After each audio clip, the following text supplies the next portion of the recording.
बिस्मिल्लाहिर्रहमानिर्रहीम। आज हम चैप्टर 2 केमिस्ट्री 11 का experimental techniques in chemistry start करने वाले हैं। आज इसका हम इंट्रोडक्शन देखते हैं, क्या है ये एक्सपेरिमेंटल टेक्निक्स इन केमिस्ट्री। उसका जो टॉपिक 2.1 है फिल्ट्रेशन, उसको डिस्कस करेंगे। Analytical chemistry is the science of chemical characterization, कि कोई जो हमारे पास केमिकल स्पीशीज़ हैं उनकी जब हम करेक्टराइजेशन करते हैं तो उसको हम एनालिटिकल केमिस्ट्री कहते हैं। एनालिटिकल केमिस्ट्री में ये चीज़ें डिस्कस की जाती हैं जो कि केमिस्ट्री की ब्रांच है, जिसमें हम एनालिसिस करते हैं कंपाउंड का। और एनालिसिस हमारे पास दो तरह का होता है, क्वांटिटेटिव एनालिसिस और क्वालिटेटिव एनालिसिस। कहते हैं complete chemical characterization of a compound must include both qualitative analysis and quantitative analysis. Qualitative analysis में हम आइडेंटिफिकेशन करते हैं किसी भी कंपाउंड के अंदर एलिमेंट्स की, कि उसमें कौन कौन से एलिमेंट मौजूद हैं, और उसके बाद उनकी क्वांटिटेटिव एनालिसिस करते हैं कि उनकी क्वांटिटी किस तरह से है।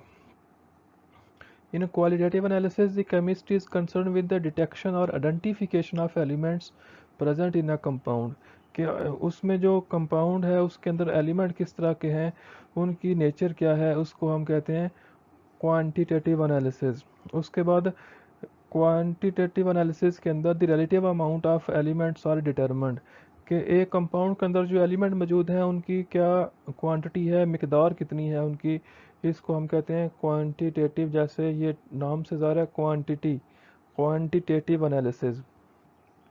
कहते हैं complete quantitative analysis generally consist of 4 major steps, कि 4 मेजर स्टेप्स हो सकते हैं इसके अंदर जो आप करते हैं इसका कंप्लीट क्वांटिटेटिव डिटर्मिनेशन, कि obtaining a sample for analysis, कि एक सैंपल पहले आपने लेना है जिसकी आपने एनालिसिस करना है, जिसकी करेक्टराइजेशन करने जा रहे हैं।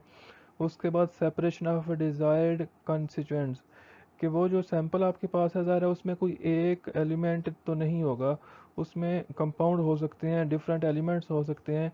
तो दूसरा जो सबसे मेन काम है वो है सेपरेशन ऑफ डिज़ायर्ड कंस्टिट्यूएंट्स, कि जो आप जिनकी आप करेक्टराइजेशन करने जा रहे हैं उनको आपने सेपरेट आउट करना है, जो कि रिसर्च में किसी भी लैब वर्क में मेन काम होता है, सेपरेशन। थर्ड आपके पास है measurement and calculation of result. Third में आप ये इसका क्वांटिटेटिव क्वालिटेटिव एनालिसिस करेंगे, उसके रिजल्ट आप कैलकुलेट करेंगे। और फोर्थ पॉइंट है drawing conclusion from the analysis, कि जो आपने एनालिसिस किया उससे जो रिजल्ट आपको मिले वो आपने ड्रा करने हैं, फाइनली वो क्या कह रहा है। कहते हैं यहाँ पे हम ये सारी चीज़ें डिटेल में डिस्कस नहीं करेंगे। Here we will restrict our self to only important techniques of separation, कि जो हम इसका सेकंड स्टेप है सेपरेशन ऑफ डिज़ायर्ड कंस्टिट्यूएंट्स, हम सिर्फ इस तक महदूद रहेंगे कि ये जो सेपरेशन की चंद टेक्निक हैं सिंपल, ये हम यहाँ पे इस बुक में डिस्कस करेंगे इस चैप्टर में। बाकी जो है ये 3 पॉइंट को हम यहाँ पे नहीं छेड़ेंगे। तो पहला है हमारे पास फिल्ट्रेशन, कि फ़िल्ट्रेशन किस तरह से होती है। फ़िल्ट्रेशन भी सेपरेशन की एक टेक्निक है। उसके बाद क्रिस्टलाइजेशन भी सेपरेशन है, सब्लिमेशन, सॉल्वेंट एक्सट्रैक्शन, क्रोमेटोग्राफी। ये 5 टेक्निक जो हम यहाँ पे पढ़ने वाले हैं इस चैप्टर में, ये सेपरेशन टेक्निक्स हैं। तो फर्स्ट हमारे पास है filtration. The process of filtration is used to separate insoluble particles from liquid, कि लिक्विड के अंदर जो इनसॉल्युबल सस्पेंडेड पार्टिकल्स होते हैं उनको सेपरेट आउट करने के लिए हम फिल्ट्रेशन का प्रोसेस यूज़ करते हैं। It can be perform with several types of filter media. कहते हैं डिफरेंट तरह के फिल्टर मीडिया आपके पास होते हैं। जैसे ये देखें, इसको हम कहते हैं वाटरमैन फ़िल्टर पेपर। ये सर्कुलर शेप में गोल आपको मार्केट में अवेलेबल होते हैं। तो nature of party precipitates and other factor decide which filter medium must be use, कि ये जो आपके पास फ़िल्टर पेपर है इसके पोर साइज़ की बेस पे इनकी डिफरेंट क्वालिटी होती है। तो कहते हैं हम किस पोर साइज़ का फ़िल्टर पेपर यूज़ करेंगे, ये हमारे प्रेसिपिटेट और कुछ दूसरे फैक्टर होंगे जो डिसाइड करेंगे कि हमने किस पोर साइज़ का फ़िल्टर पेपर यूज़ करना है, या फ़िल्टर मीडिया। एक तो फ़िल्टर पेपर की टाइप होती हैं, आगे फ़िल्टर मीडिया हैं, वो हम आगे इसी लेक्चर में डिस्कस करते हैं कि और कौन कौन से मीडिया हो सकते हैं फ़िल्ट्रेशन के। The most convenient way of filtration are either through a filter paper और थ्रू अ फ़िल्टर क्रूसिबल। तो यहाँ पे हम फ़िल्टर पेपर और फ़िल्टर क्रूसिबल को डिस्कस करते हैं। पहला हमारे पास है फिल्ट्रेशन थ्रू फिल्टर पेपर। तो ये इस तरह के फ़िल्टर पेपर आपको मार्केट में अवेलेबल होते हैं। इनके अंदर पोर्स साइज़ का डिफरेंस होता है, तो हम किस पोर साइज़ का फ़िल्टर पेपर यूज़ करेंगे, ये जो हमारा प्रेसिपिटेट होगा, जो हमारी सस्पेंशन होगी जिसको हमने सेपरेट करना है, उस पे डिपेंड करता है और उसकी नेचर पे, सॉल्वेंट पे और ये सस्पेंशन की नेचर पे भी देखना होता है कि वो इसके साथ रिएक्शन तो नहीं कर जाएगा, टॉक्सिक तो नहीं होगा इस पेपर के लिए। तो ये चीज़ें होती हैं जो डिसाइड करती हैं कि किस नेचर का फ़िल्टर पेपर हमने यूज़ करना है। ये एक उसकी डायग्राम है कि ये स्टैंड है, ये बीकर है जिसके अंदर फ़िल्टर होने के बाद आपका फ़िल्ट्रेट आ रहा है। ये ग्लास रॉड है, ये बीकर है जिसके अंदर ये सस्पेंशन आपको नज़र आ रहे हैं डॉट्स, इनको हमने करना है सेपरेट। तो ये इसके अंदर फनल है, फनल के अंदर हमने एक फ्लटर्ड फ़िल्टर पेपर लगाया हुआ है। फ्लटर्ड फ़िल्टर पेपर क्या होता है वो भी हम इसी लेक्चर में आगे नेक्स्ट आने वाली स्लाइड्स पे डिस्कस करते हैं। Filtration by glass funnel and filter paper is usually a slow process, कि ये काफ़ी टाइम कंज्यूमिंग प्रोसेस है। जो आपने पीछे डायग्राम देखी उसमें फनल के थ्रू ग्लास फनल है और फिल्टर पेपर लेके उसमें रखते हैं और उससे फिल्ट्रेशन होती है। As the mixture is poured into the filter paper, the solvent passes through the living behind the suspension particle on filter paper के। जैसे ही उस फनल में आप अपना वो मिक्सचर डालते हैं तो जो सॉल्वेंट होगा, वाटर यूजुअली होता है, वो नीचे पास आउट कर जाएगा फिल्टर पेपर से, और जो आपके प्रेसिपिटेट होंगे, जो इनसॉल्युबल पार्टिकल होंगे, वो इस फिल्टर पेपर के पोर्स से पास नहीं कर सकेंगे और वो उस फिल्टर पेपर के ऊपर ही रह जाएंगे। Filter paper available in variety of porosities, कि पोर साइज़ की बेस पे उनकी डिफरेंट वैरायटी हैं। हम कौन सा यूज़ करेंगे ये डिपेंड करता है size of particle and precipitates. अब उसके बारे में थोड़ा सा, फिल्टर पेपर आपका किस तरह से कि होना, आपने सेट करना है उसको। The filter paper should be large enough to so that it is 1/4 to 1/2 full of precipitate at the end of filtration, कि फ़नल आपने एक लार्ज साइज़ लेनी है, उसमें फ़िल्टर पेपर भी इतना हो कि वो एंड तक उसमें हमारा जो मीडियम है, हमारा जो सोल्यूशन है, वो उसके अंदर पड़ा रहे, फुल होना चाहिए, 1/4 to 1/2।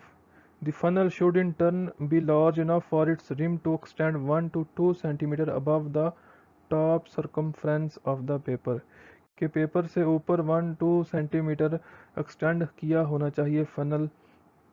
If the process of filtration is to run smoothly, the stream of funnel should remain continuously full of liquid as long as there is liquid in the conical section, कि ऊपर funnel का जो conical section होता है, जब तक उसके अंदर लिक्विड मौजूद है तो नीचे जो उसकी स्टीम होगी, ट्यूब होगी, उसके अंदर भी कंटिन्यूसली स्मूथली वो चलता रहना चाहिए आपका सॉल्वेंट जो फिल्टर होने के बाद नीचे आता है। The stem of the funnel should be several inch long, so that it can extend a few centimeters down into the receiving beaker, and tip should touch the side of the beaker, कि ये जो आपके पास funnel है उसकी जो नीचे steam हो वो काफ़ी लार्ज होनी चाहिए, लंबी होनी चाहिए, ताकि वो उस बीकर के अंदर तक चली जाए और उसको आपने बीकर की दीवार के साथ टच रखना है, ताकि वो जब ड्रॉप नीचे गिरे तो उससे स्प्लैशिंग ना हो। अब हमने ये देखना कि वो फ़िल्टर पेपर जो हमने पीछे देखा वो सर्कुलर शेप में, गोल शेप में जो फ़िल्टर पेपर अवेलेबल होते हैं उसको हमने फोल्ड किस तरह करना है फनल में सेट करने के लिए। तो folding of filter paper is important and following point should be kept in mind. The paper should B folded twice, कि आपने उस पेपर को 2 दफ़ा फोल्ड करना है, जिस तरह ये दिखाया गया है डायग्राम में। ये देखें, ये आपके पास वो फिल्टर पेपर है सर्कुलर शेप में, आपने इसको यहाँ से पकड़कर इस तरह फोल्ड किया तो ये हाफ शो हो रहा है, एक दफ़ा ये फोल्ड हो गया। अब आपने दूसरी दफ़ा इस कॉर्नर से पकड़ के इसको इस अलोंग या इसको इस तरफ इसको फोल्ड करेंगे तो ये आपके पास इसका 1/4 फोल्ड होने के बन गया। 2 दफ़ा आपने इसको फोल्ड किया। अब क्या करें, इसके यहाँ पे 4 पीसेस होंगे, आप 3 साइडें एक तरफ कर दें और एक को एक तरफ कर दें। जैसे वो पहले बचपन में कश्ती बनाया करते थे कि 2 दफ़ा पेज को फोल्ड किया और जो 3 तय है उसकी पेज की एक तरफ कर दी, एक को एक तरफ किया, तो आपके पास एक कौन सी बन जाएगी जिसका जो एंगल है वो 60 से थोड़ा सा बड़ा होगा।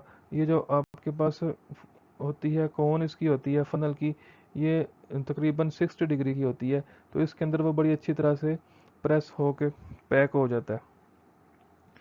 The paper should be open in a slightly larger section, This provide cone with 3-fold thickness halfway around and 1 thickness other halfway around. जब इसको आप 2 दफ़ा फोल्ड करेंगे तो आपके पास यहाँ पे 4 लेयर आएंगी पेपर की, तो 3 लेयर आपने एक साइड पे करनी है और 1 लेयर आपने एक साइड पे करनी है। इस तरह आपके पास एक कौन सी बन जाएगी जिसका एंगल जो है वो 60 से स्लाइटली ग्रेटर होगा। The paper then be inserted into 60 degree funnel. ये जो फनल है 60 डिग्री की, आपने इसमें वो पेपर फिर मर्ज कर देना है, सेट कर देना है। Moistened with water and firmly press down. आपने इस पेपर को या इस फनल को पानी के साथ मोस्टर्ड करके इसके साथ अच्छी तरह से इसको प्रेस करना है, क्योंकि अगर ये पेपर और फनल के दरमियान यहाँ पे हवा आ गई, पैदा हो गई, तो फिर ये आपका काफ़ी टाइम कंज्यूमिंग हो जाएगा प्रोसेस फिल्ट्रेशन का। आपने इसको अच्छी तरह से यहाँ पे इसके साथ फर्मली प्रेस कर देना है ताकि यहाँ पे हवा आने की वजह से ये ज़्यादा टाइम ना ले सके। The filtering operation could be very time consuming if it were not aided by a gentle suction as liquid passes through the stream। तो आपने इसमें सक्शन क्रिएट करके बिल्कुल यहाँ पे इसको पेपर को और फनल को अच्छी तरह से अटैच कर देना है। यहाँ पे बिल्कुल फिट होने चाहिए ये पेपर कोन और ये फनल आपस में। This suction can not develop unless the paper it's tightly all around its upper circumference, कि जब तक पेपर इसके फनल के साथ ऊपर ये जो कोन वाला हिस्सा है इसके साथ पेपर अच्छी तरह यहाँ पे प्रेस नहीं होगा तब तक सक्शन क्रिएट नहीं होगी, और जब तक सक्शन अच्छी तरह से क्रिएट नहीं होगी तो ये काफ़ी टाइम तक चलता रहेगा फिल्ट्रेशन का प्रोसेस। नेक्स्ट आपके पास है fluttered filter paper. Fluttered filter paper क्या होता है, ये देखें आपके पास ये इस तरह से फैन लाइक, आप इसको जैसे वो पंखा बनाते थे, एक लेयर ऊपर कर दी, एक नीचे कर दी, ऊपर कर दी, फिर नीचे कर दी, तो ये एलिवेशन और डिप्रेशन इसके ऊपर आ गए हैं। अब इससे जो है फिल्ट्रेशन का टाइम कम हो जाएगा, प्रोसेस फास्ट हो जाएगा। The rate of filtration through conical funnel can be considerably increased using a fluttered filter paper. कि फिल्टर पेपर वही है, सिर्फ आपने उसको फ्लटर कर दिया है, उसमें फैन लाइक ये एलिवेशन डिप्रेशन पैदा कर दिए हैं, तो अब फिल्ट्रेशन का जो प्रोसेस है वो पहले से फास्ट हो जाएगा। For preparation of such a ordinary filter paper is folded in such a way that a fan like arrangement with alternate elevation and depression at various fold is obtained। तो इस तरह elevation depression आपके पास बन जाएंगे। इसको कोन की शक्ल बना के उस फनल में एडजस्ट कर दें। तो ये देखें वो इस फनल में उसने वो फ्लटर फिल्टर पेपर को रख के इसमें फिल्ट्रेशन वो कर रहा है। तो ये जो फ्लटर फिल्टर पेपर होगा ये फिल्टर पेपर वही है, सिर्फ यहाँ पे इसका वो स्टाइल चेंज कर दिया है, तो इसका जो होगा प्रोसेस फिल्ट्रेशन का वो फास्ट हो जाएगा। इस तरह आपने उसमें लगाना है, यहाँ पे वो इसको प्रेस करना ना तो इसमें अच्छी तरह से प्रेस होता है ना ही यहाँ पे ज़रूरत है। तो एलिवेशन और डिप्रेशन जो इसमें बने हैं वो ही इस प्रोसेस को फास्ट कर देंगे। नेक्स्ट हमारे पास है filtration through filter crucible. Another convenient way to filter a precipitate is by suction through crucible. Two types of crucibles are generally used। पहला है गोच क्रूसिबल। गोच क्रूसिबल क्या होता है, it is made of porcelain having perforated bottom. इस तरह आपके पास एक porcelain होता है, ये ग्लास नुमा आपके पास बना होगा, तो इसमें ये यहाँ पे पोर्स होते हैं इसके बॉटम में, which is covered with paper pulp और a filter paper cut to its size. ये जो परफोरेटेड बॉटम होता है इस पोर्सलीन का, ये जो कप की तरह की बना होता है ग्लास, ये जो मट्टी होती है प्याली और कप में इस्तेमाल होती है, इसका ये बना होता है पोर्सलीन का। इसके यहाँ पे नीचे पोर्स होते हैं, इसमें हम फिल्टर पेपर इसके बॉटम के साइज़ का कट करके यहाँ पे एडजस्ट कर देते हैं। क्विक फिल्ट्रेशन, तो ये आपके पास गोच क्रूसिबल बन गया। अब इस ग्लास के अंदर जब जो भी आप ना मिक्सचर डालेंगे उसमें पेपर इसके साइज़ का कट के आपने पहले ही रखा हुआ है इसके अंदर, तो इसमें फिल्ट्रेशन स्टार्ट हो जाएगी। कहते हैं अगर आपने इसको फास्ट करना है तो आपको इसमें सक्शन क्रिएट करनी पड़ेगी, वैक्यूम क्रिएट करना पड़ेगा इस तरह से। यहाँ देखिए जो ऊपर वाला हिस्सा है ये हमारा गोच क्रूसिबल है, नीचे हमने फ्लास्क है, इसमें हमारा वो फिल्ट्रेट आ रहा है, लेकिन यहाँ पे इसकी हम सक्शन वैक्यूम क्रिएट करेंगे। तो जैसे ही इसके फ्लास्क के अंदर वैक्यूम क्रिएट होगा तो ये प्रोसेस फिल्ट्रेशन का फास्ट हो जाएगा। कहता है quick filtration can be done by placing the Gooch crucible in a suction filtering operators, ये आपके पास एक ऑपरेटर है जिसमें यहाँ ये जो आपके पास बाहर को मुंह इसका निकला हुआ है, यहाँ इस पैप लगा के इसमें सक्शन क्रिएट कर लेंगे तो वो बड़ी तेज़ी से ऊपर नीचे आएगा। It is useful for filtration of precipitate which needs to be ignited at high temperature. कहता है इफ इट्स परफोरेशन और covered with asbestos mat then it may be use to filter solution that react with paper. कि अगर ये जो paper हमने इसके size का कट करके इसके रखा था बॉटम में, अगर उस पेपर के ऊपर हम एस्बेस्टॉस की शीट रख देते हैं तो फिर ऐसे सोल्यूशन भी हम इससे फ़िल्टर कर सकते हैं जो कि पेपर के साथ रिएक्शन करके फ़िल्टर पेपर को ख़राब कर देंगे। उनको भी एस्बेस्टॉस मैट रखने के बाद हम इस प्रोसेस के थ्रू फिल्टर कर सकते हैं।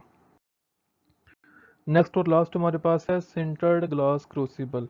इसकी डायग्राम देखें, ये देखें, इसमें ये ग्लास है, उसमें ये इसके पोरस साइड बनी हुई हैं। तो मार्केट में इस तरह से आपको ये अवेलेबल मिलता है जिसमें ये ग्लास के पोरस हैं और ये इसमें एक तो ये है कि ये रीयूज़ हो जाता है, बार बार इसको यूज़ कर सकते हैं। दूसरा, इसमें कोई आपको प्रिपरेशन नहीं करनी पड़ती, पेपर काट के उसके साइज़ रख के उसकी इस तरह से कोई प्रिपरेशन नहीं है जिस तरह आपने पीछे फ़िल्टर पेपर में और फ्लटेड फ़िल्टर पेपर में या गोज क्रूसिबल में देखा। सिंटर ग्लास आपको जिस तरह मिलते हैं आपने एज सच उनको फिल्ट्रेशन के लिए यूज़ कर लेना होता है। Sintered glass crucible is a glass crucible with porous glass disc sealed into the bottom। तो यहाँ बॉटम में हमने एक पोरस ग्लास की डिस्क जो है यहाँ पे फिट की हुई है। It is convenient to use because no preparation is needed as with the Gooch crucible. जिस तरह गोज क्रूसिबल में आपने वो उसके साइज़ का पेपर कट करके उसके बॉटम में लगाया, तो यहाँ पे कहता है ये इसी तरह से पोरस मटेरियल इसके अंदर लगाया होता है। Fritted glass is finely porous glass through which gas or liquid may be passed. It is made by sintering together glass particle into a solid। तो जो ग्लास पार्टिकल है उसको हम सॉलिड की शेप में सिंटर कर देते हैं, लेकिन एक पोरस बॉडी आपके पास ये नीचे बन जाती है। This porous glass body can be called a frit. तो ये आपके पास उसने नीचे फनल भी शो कर दिया है, तो इसमें आप बड़ी आसानी से फिल्ट्रेशन कर सकते हैं, इसमें कोई प्रिपरेशन भी नहीं करनी पड़ती और ये आपका रीयूज़ भी हो जाता है।